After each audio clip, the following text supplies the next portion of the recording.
sabbatical?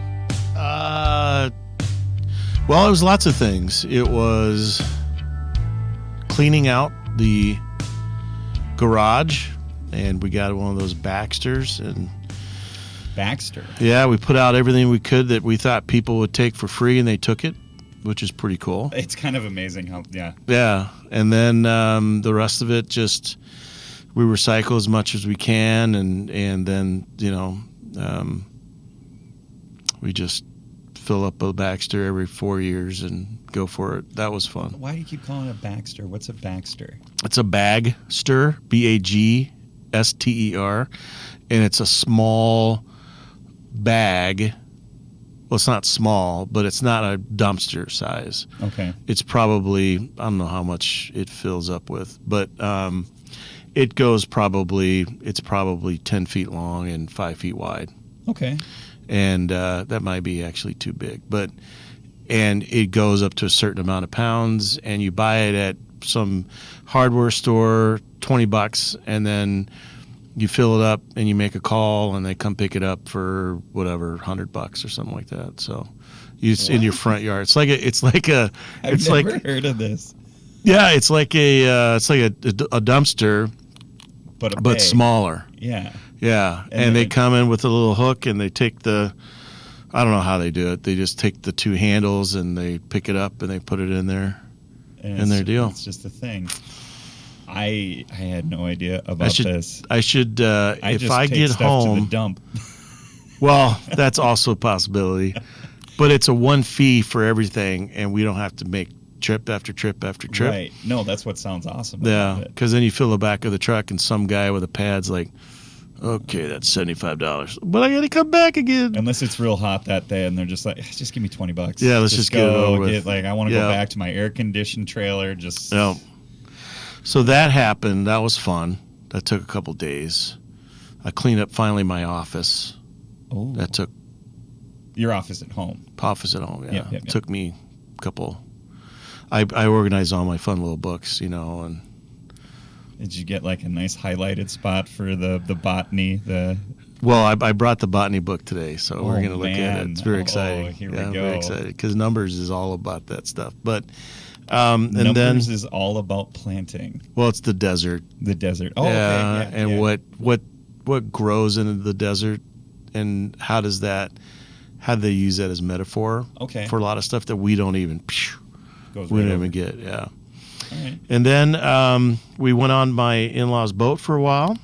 Perfect. Got a little darker, but I wear lots and lots of sunscreen because I don't want to have issues. And then, I mean, you're speaking to a ginger. You're kind of there. I have stuck in sunbump. I know, yeah. And then we got our pool table out of the house, which was fun. Okay. One we put on a Facebook Marketplace for free, had about 80 hits. 5-6 people are actually serious. I don't know, this Facebook Marketplace can be a little weird. It's a little daunting. They were, hey, well, yeah. Oh, then they'll get back to, oh, hey, you're growing. Oh, no. Craigslist was kind of like that, too. In the beginning, it was, like, real great, and then all of a sudden, it just kind of got seedy. Yeah. And I feel like then Facebook Marketplace came in and was like, we're different now. But then now it feels just a little... People mess it up. Yeah, it's like, send me your contact info. It's, it's biblical. Yeah. It's in the Bible. We screw it up all the time. This beautiful creation that God has created for us, and we step into it, and all of a sudden it's like, it's not so beautiful. It's still beautiful, but it's not as beautiful. We talked about that on Sunday a little bit. And it only takes like a certain contingent, all of us get this new thing. We all know how to do. I have 4 brothers and 2 sisters, so it's like all of us are treating it right. We're doing it real well. And then you got that one sibling who's got Cheeto dust on his hands. And then the Nintendo remote control doesn't work anymore because he doesn't wash his hands after he eats treats. Wiping all over his shirt. It's like, come on, man. We posted, let's say 5 years ago, maybe longer than that. My wife's grandpa's passed away, and he lived on a farm in North Dakota and had this riding lawnmower, and no one wanted it in the family. And we'll say, well, I'll take it. And it was too big for what we needed in our yard. And so we we just said, is it okay if we put it on and sell it? And they're like, yeah, go ahead. So we put it on Facebook Marketplace, and this guy just started just going off on, this is not for Facebook Marketplace. This should be someplace else. And it was my neighbor. What? What? Yes. So I wrote back. Guess what my neighbor's name was at the time? His name was Abraham. Abraham. Come on, Abraham. Awesome guy. I mean, I met him during COVID. He'd come over. We'd have bonfires and stuff like that or whatever. Or this must have been after COVID. Anyway, can't remember. Yeah. But I said, Abraham, man, this is Paul, your neighbor. What's going on here? And he's like, oh, that he didn't say anything. And another guy popped out and was like, yeah, some people just want to troll. And, and I'm like, okay, let's just get over with and get it out of here. But the pool table, free. Some young guys came to pick it up. Young, okay, probably in their 20s, sorry. And it was too heavy. That sounds like a couple of young guys not thinking of what a pool because table this is. slate thing, and we took it apart, and then the next day someone came down from St. Cloud and picked it up, put it in the U-Haul, took it away. Sweet. So now we have an empty spot. A pretty big empty spot. Yeah, and I don't know. I should fill it before my wife does, because I'm sure something's going to go down there. It's going to be an adoption area for dogs. Oh, no. No, we're done. We're full up. Full up on We're pups. full up at the Dean house. Well, I like that. Well, I guess we should welcome everybody to the podcast. We're post-sabbatical. How was your sabbatical? How was my sabbatical? Yes. Well, hi, everybody. My sabbatical was wonderful. I had some time off before sabbatical. Every year I lead every 2 years, so semi-annually, I lead a trip into Voyageurs National Park, which is like I grew up right on the doorstep up there. I was born in Fort Francis, Ontario, about not even 200 feet from the lake. So it's very, very centering for me. And a lot of people that are actually grace our stage was there. Elyse and her fiance was there, Andrew, and they came up with me. Blake and Caitlin were there for a full weekend. And Caitlin made this really cool crawfish boil while we were out there. It was good. It was so good. We ate so well on an island. I go up there and I really create a place for people. We're staying in tents, but it takes me a whole day and 3 boat rides to get out there, and then we kind of base camp, and then I take them all over the park. Sure.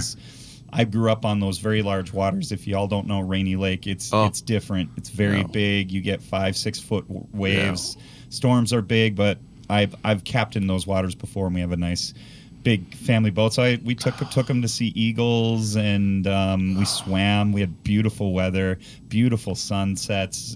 This one was great. Did some fishing. We had a beaver that swam by our island every day, every night at the same exact time. Yeah, it was pretty crazy. We just saw so many things. Are we going to see a beaver hat pretty soon? You showing up? No. I wouldn't do that to them. But it was very, very good. It was good to kind of get centered and back. And it was funny because last Sunday we had the skeleton crew, and I'm back. Yep. But so was Alyssa, Blake, and Caitlin. That's right. On stage. I wish I would have known, man. Crawdads. And actually, I think it was shrimp, but we called them crawdads just because we were up north. That's okay. It was. She just grabbed my big old cast iron pot. She threw corn and potatoes and then just tons of shrimp. Boil. And then made some homemade butter, and then we sat and watched the sunset on the rock. All right, we just be done. You had a better sabbatical than I did. I've been listening to the podcast. Get rest and find your sanctuary. You had a way better one than I did, man. All right, well, what are we talking about today, PD, besides vacation and sabbatical? Well, we're going to jump into the next book in our scripture text. We're going to jump into Numbers. So we spent a lot of time in Genesis setting up this whole thing, that's what Genesis is supposed to do. It's supposed to, the origin stories, how people imagined how God's breaks into that imagination throughout that time period. I have one question just right off the bat, because I just find it, I'm just curious why. So we have Genesis, and then we have Exodus, Leviticus, Numbers. Why? I feel like that particular title feels different than the other three. Is there any meaning behind that? There is meaning behind it, and it's Bemidbar. You know, me and those words and me, is the name, and it comes from two different pieces. One, Bemidbar means in the desert, so they're in the desert. Numbers, though, is reference to two major censuses that the people took, and so the scripture text is kind of wrapped around these two census that were taken about who's actually in this family, this extended family. So that's why it's also called Numbers. Okay. So, but we're going to focus more about desert and Bemidbar. Bemidbar. Please email us with the correct way to pronunciate that.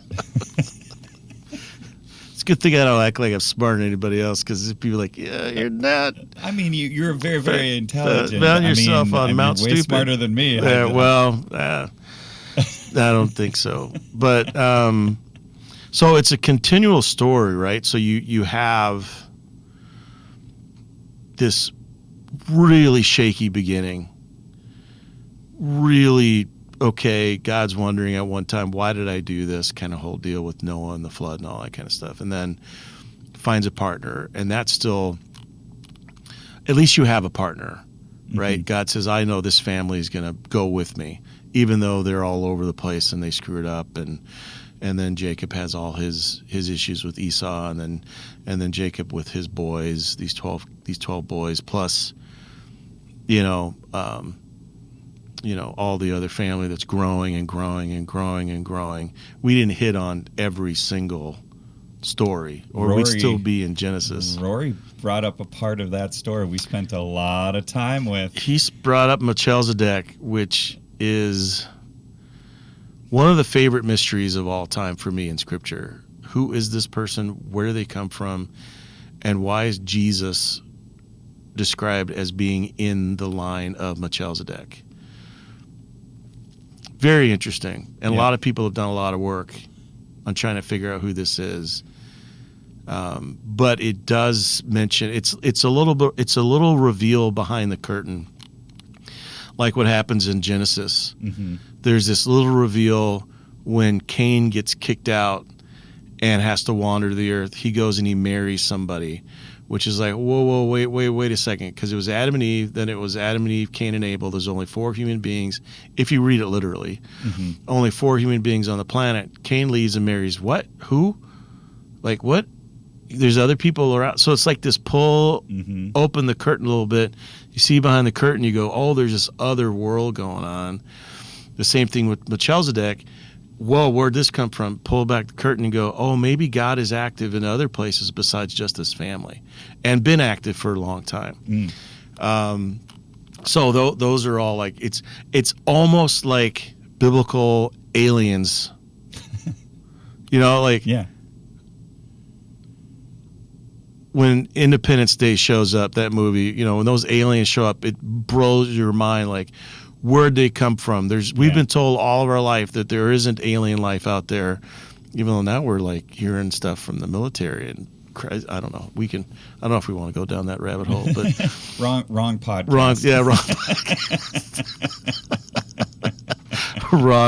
Wrong skill set. Stay tuned for the UFO. Just the story. That's right. That's great.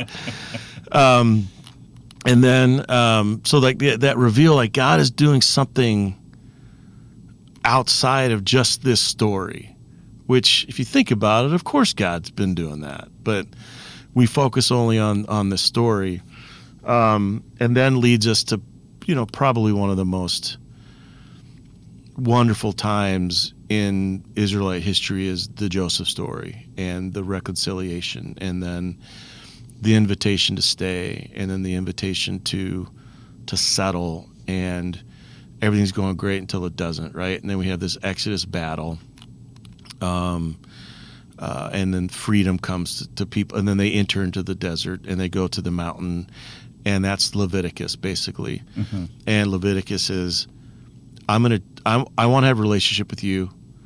I'm going to give you ways to have a relationship with me and one another, and it's going to be in these weird religious ceremonies that we find weird, but the people find it absolutely normal. But it's just reworked in a way that this now means this. This ritual means I forgive you. This ritual means you can have joy. This ritual means you can have fellowship with one another. And the overarching theme in this Leviticus is God wants relationship. God has provided a way to come back. God has provided a way back home over and over and over again. And then God says, I'm going to create you as a nation of priests. And by the way, I'm going to create a tribe of priests who I'm going to train. And then you're going to be able to look at what these priests do. And they're going to mediate relationship between us. Because that's, at that point in time, that was kind of needed by God's people. And I'm going to put all this in the middle of the camp so you can see what a priest does. And even though you're not specifically called to those duties, but as a nation you're called to care for the widows, the orphans, and the aliens in your midst. That's what a priest does. Over and over and over, Leviticus does that. And then we're going to hit Numbers. And Numbers is Barr and in the desert. And what a... I was a little loud there. I got excited. That's right. I fixed that in post. What a place to take people if you're trying to retrain them. So we crossed the desert, we got to the mountain, now we're going back into the desert. The mountain's kind of in the desert. So it's already kind of in there. They're going to start their wandering through Numbers, which we think is wandering, but it's actually training. Actually, I put the title of the new series as Wandering. Oh, did you? Maybe we should change that. Make it quick. I think it's already over. Anyway, so it's training. If you're going to take a group of people and you're going to retrain them, you don't put them in their same element. You don't give them the same stuff they had before. You take them out of it. It's like boot camp. Mm-hmm. Take them out of their element.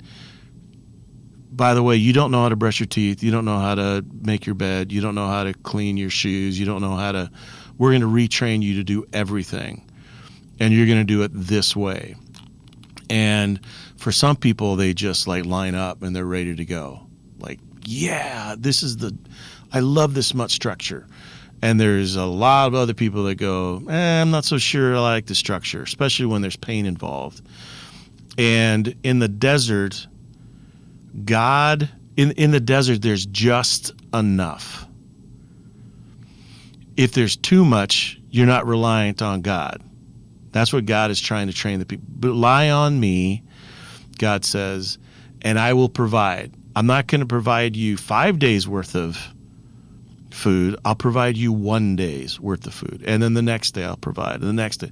And the next day I'll provide water. It's kind of like the basis of faith.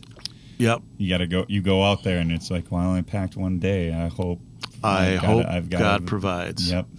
And God is doing that through the leadership of Moses, also some leadership from Aaron, and also some leadership from Miriam.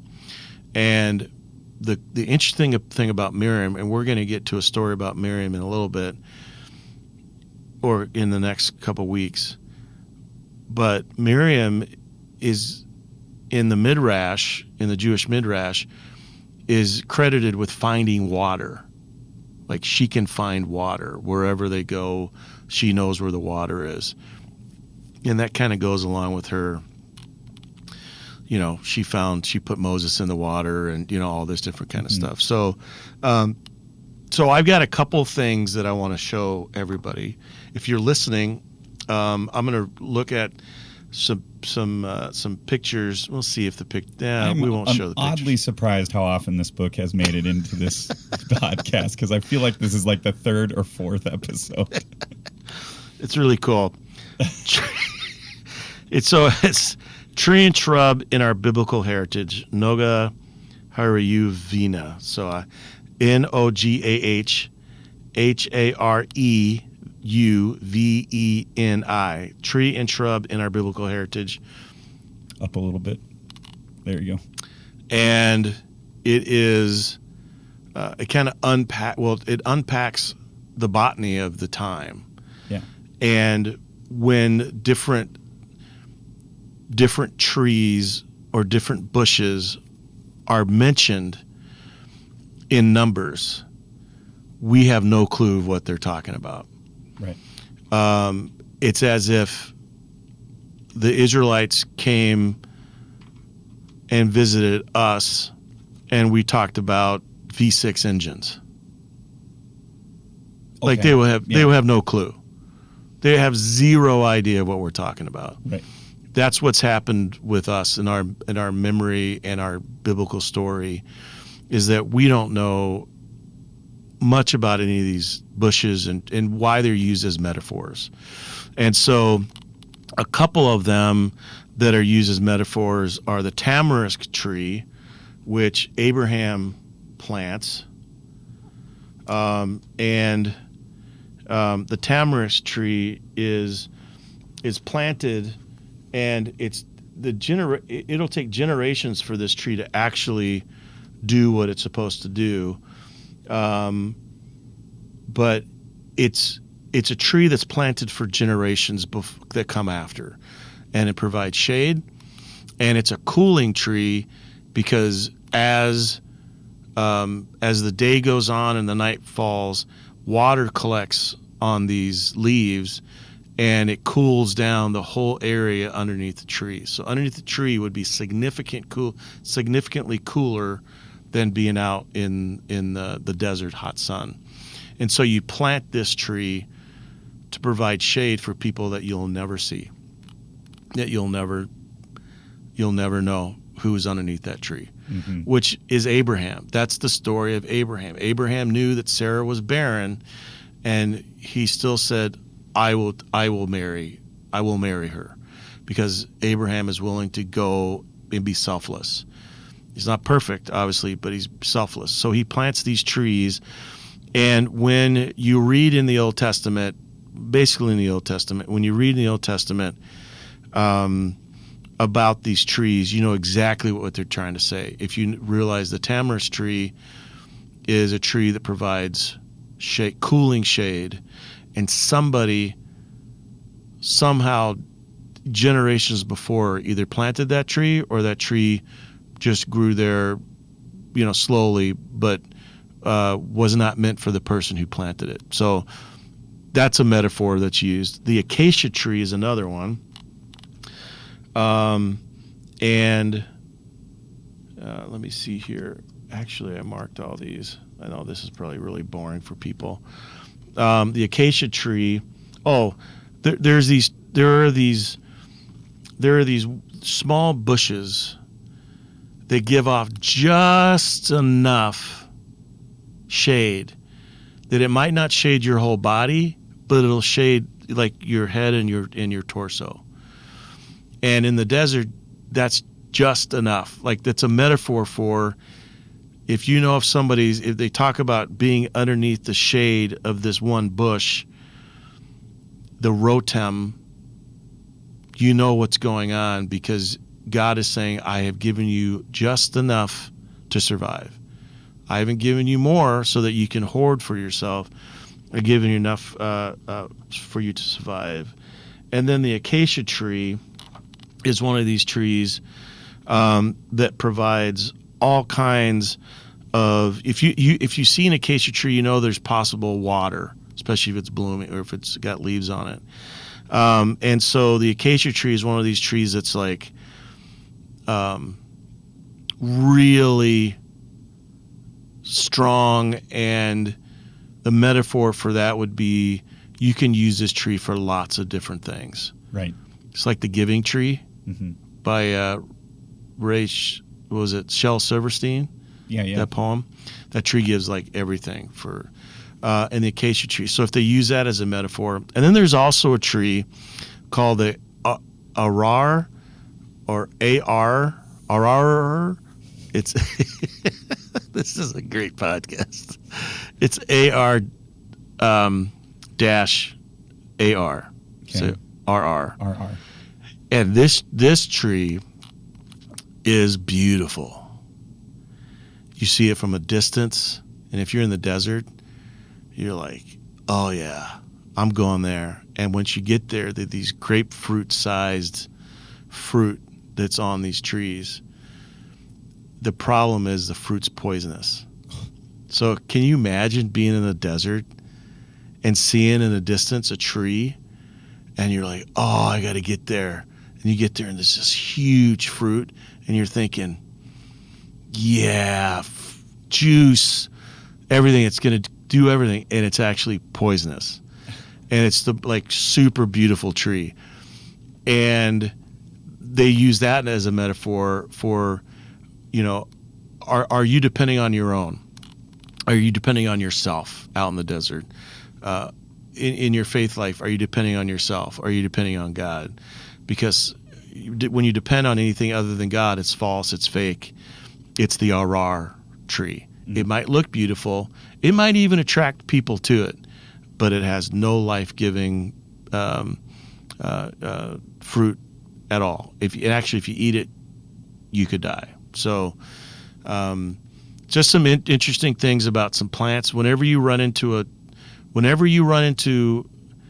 some kind of plant or tree in the book of Numbers, stop and Google it and look it up and see the benefit or the risk to take to do that, because that's what they're using metaphors a lot, and we just don't get them. Mm-hmm. But once we get them, we're like, oh, this is what we're talking. I mean, Jesus used metaphors all the time, all these parables, and so just a little primer for that tree and shrub in our biblical heritage. You can find it on Amazon, but it will take a few weeks to get here because it's not necessarily in circulation very much. Except for there's some alarm went off. Ding, ding, ding, ding. There's somebody in Minnesota that's ordered this book. Who is it and why? There's only about 50 copies of it, and 20 are still out for... Still available. Yeah, well, their friends have them, no. But so anyway, we're going to jump into Numbers, and I'm just going to give a kind of a forward-looking, as now we've left kind of the safety of the mountain. Yep. God's moving with God's people in a tent, in the tabernacle, the commandments, the whole deal. With all these instructions on how to be in relationship with each other and how to be in relationship with God. And now the test comes. The test of the desert and their test of faith. And we're going to see in some places, you're going to see that test of faith really grow for people, and you're going to see in some places there's some failure, which is the way it is. Mm.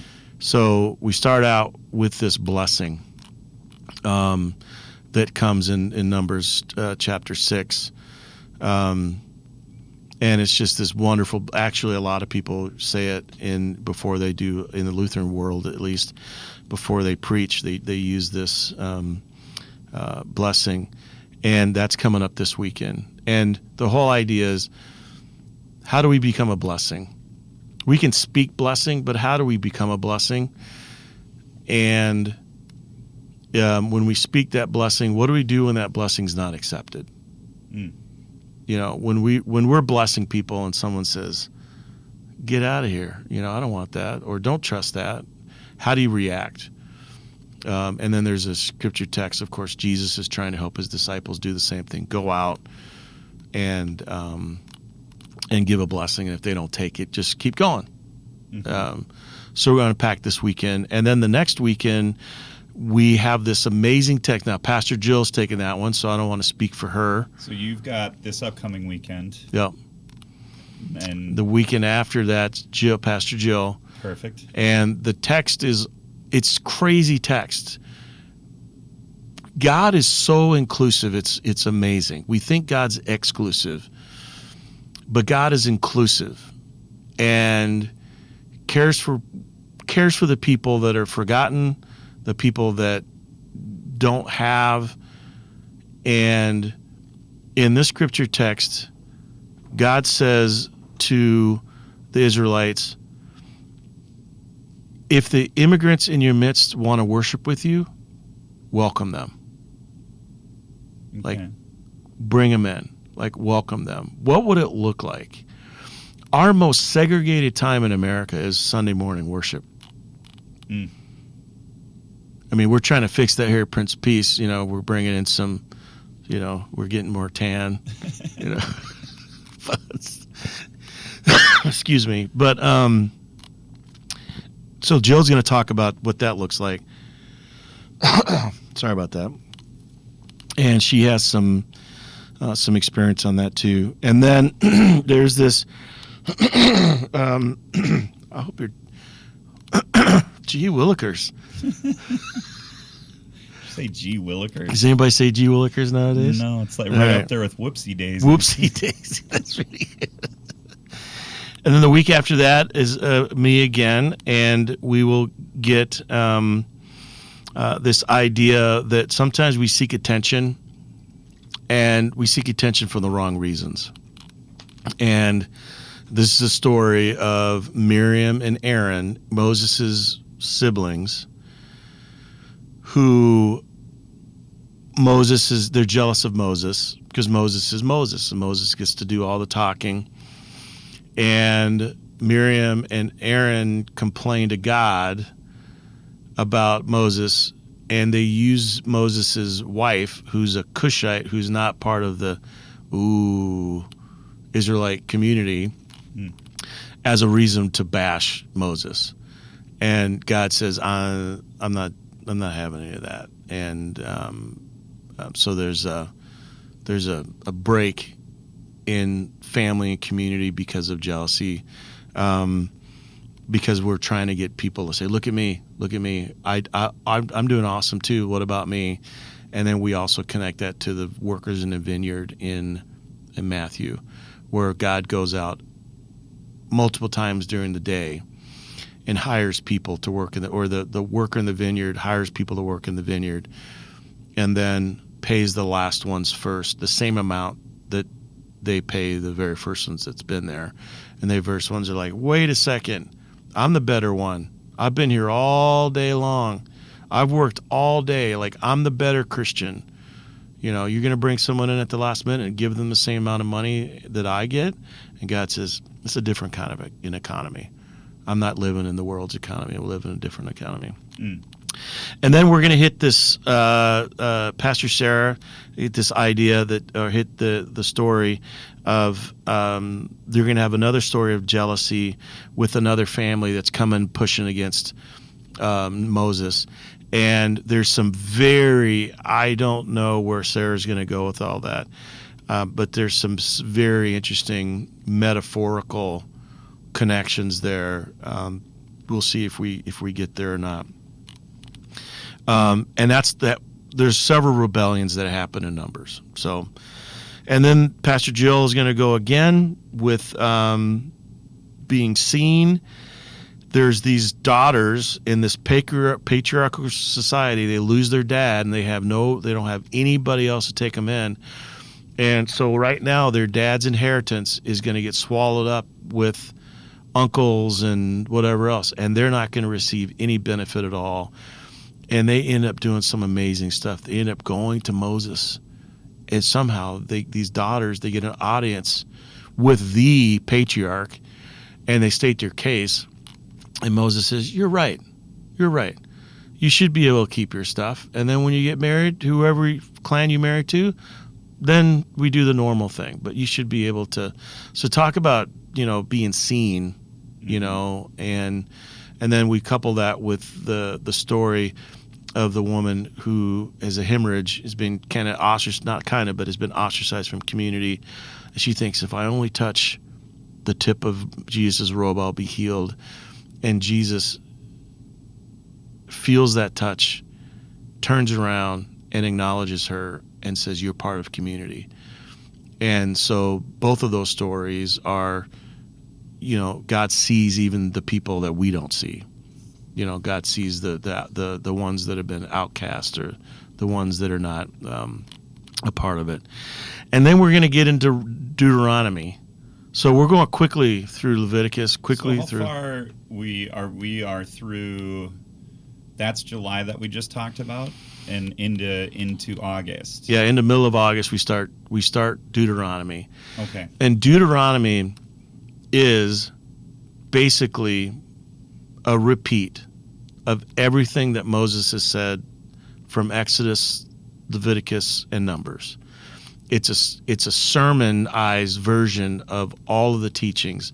Remember this, because Moses is on the way out. It's almost like the discourses of Jesus when he knows he's on the way out. In the Gospel of John, he is on the way out and he's given his last sermon. He's like, remember I told you this, remember I said this. And so in Deuteronomy, we're going to pick up the Ten Commandments, because they were first mentioned in Exodus, but we're going to pick them up in Deuteronomy. The first part of those are about our relationship with God, and then the last ones are about our relationship with one another. So God cares deeply about our relationship with God, but also as much with each other. So, and then we're going to hit the second part of and then Pastor Rory's going to do a sermon on Shema, which is remember everything that I've taught you, write them on your hearts, all these different, and then teach them to your children. Love the Lord your God with all your heart, with all your mind, with all your soul. Then Jesus, of course, adds, and love your neighbor as yourself, to that line in Deuteronomy. And then we're going to hit September 6, 7, and it's legacy, because Moses doesn't make it to the promised land. Moses disobeyed. There's lots of scholars. When we get to this, we'll unpack it, but scholars are wondering, okay, what did Moses really do? Was it an accumulation of things? Did he hit a rock twice? He was supposed to hit it once. Did he do something with the tank? I mean, all these different kinds of things. Moses is not going, and he knows it. God has said, you're not going in. Now, what the scripture tells us in Deuteronomy is that Moses is still quite active. That he probably could have lived longer, but he goes to the place and he looks at the promised land and he dies. And he dies a strong person still, with all his faculties and all that kind of stuff. So, it's an interesting end. But what do we do with our own legacy? What are we leaving behind? Moses left behind a massive legacy. We're still talking about him to this day. We're not Moses. We're not going to leave a legacy like that. I think, if we do this together, it'd be fun. When we hit this legacy piece, it'd be fun to hear your story about how you've connected with Jake. The legacy that you leave behind with working with kids in theater, and those kids that are now excited about doing theater and doing sound and doing audio and doing it for the good of society and those kinds of things. So let's make sure we're on for that one. Yeah. Because we're going to tease it. It's a great story, and it's something that if we don't stop and pay attention to it, we think, oh, we haven't done anything. Yeah. It's kind of interesting you speak of that, because when I was on the island, this is the 4th time I've done this trip to Voyagers, taking people, started off with family and then moved on to friends and kind of branched out from there. And I think it was Andrew, Alyssa's fiance, who was like, this is like his 2nd time now being there. And he's like, so you do this every 2 years? I'm like, yeah. He's like, so this is kind of like, this is like something like a legacy. You're trying to, like, he used that word. So like when you said that, I was like, oh, yeah, kind of, because like I'm very passionate about that area. And not everybody can access that park very easily. Most people don't. Most people here, if you're not part of the Prince of Peace community, or if you haven't watched us online, we have some amazing homegrown musicians that grew up here, and then also some amazing musicians that have joined us from various parts of their own lives, and we consider them to be part of our Prince of Peace family. Most people don't realize that, Darren, you're the one that brought those people here and have enhanced our worship life immensely. And talk about, there's all kinds of different legacies that if we actually stop and think about it, we go, oh yeah, we are. Even just doing the normal day-to-day, stuff that you would normally do anyway, that you identified that and go, oh, okay, yeah. And then you do things purposefully, like I'm going to take a group of friends to Voyagers. So enough about that, because we got that's early September. We got a ways to go, but we're moving through pretty quickly through Numbers and through Deuteronomy, and then this fall we will hit Ruth. Yeah, we're gonna skip Joshua and Judges. There's a book of Ruth. There's a book of Ruth, and it's one of the most amazing stories of all time. I love it. I'm not going to tell anybody about it. No, I'm looking forward to it. I don't know about the book of Ruth. I had no idea. So right after Deuteronomy, Moses dies. Joshua, the right-hand man, becomes the leader and goes into the Promised Land. And it's such a difficult book to read. And I'm still, when we hit some of these podcasts down the road, we're gonna get into it a little bit. But I can't do a sermon series on well, maybe I could, but I don't want to do a sermon series on go kill these people and then go kill these people and then go. It's the story of the conquest of Canaan. And then Judges is somewhat similar in that, the people act badly, another group comes in and kills them, and then there's Samson and Ehud. There's all kinds of amazing stories in Judges, because we moved from Moses is the leader of everybody. There's tribal leaders, but Moses is the leader. Joshua becomes the leader, and then we have this period of time where all these tribes are trying to figure out how to adjudicate stuff between each other, so they go get judges. And judges are not only like judges that sit on a bench, but these are warriors that will fight on behalf of the people. And then when we get to Ruth, it's kind of this period of time where you're still in Judges, but it's like it takes this huge story of national conquest, which is Joshua, and how do you live with that, which is Judges. And it crushes this whole thing down into one story about a mother-in-law and her daughter-in-law and the reaction of the community to their needs. And it is, God has been teaching Abraham, Jacob, Moses, all these people to do things the way God wants you to do. And when you bring all of this down, you get to this book of Ruth, where now it's like, this is very personal. It's not nation building.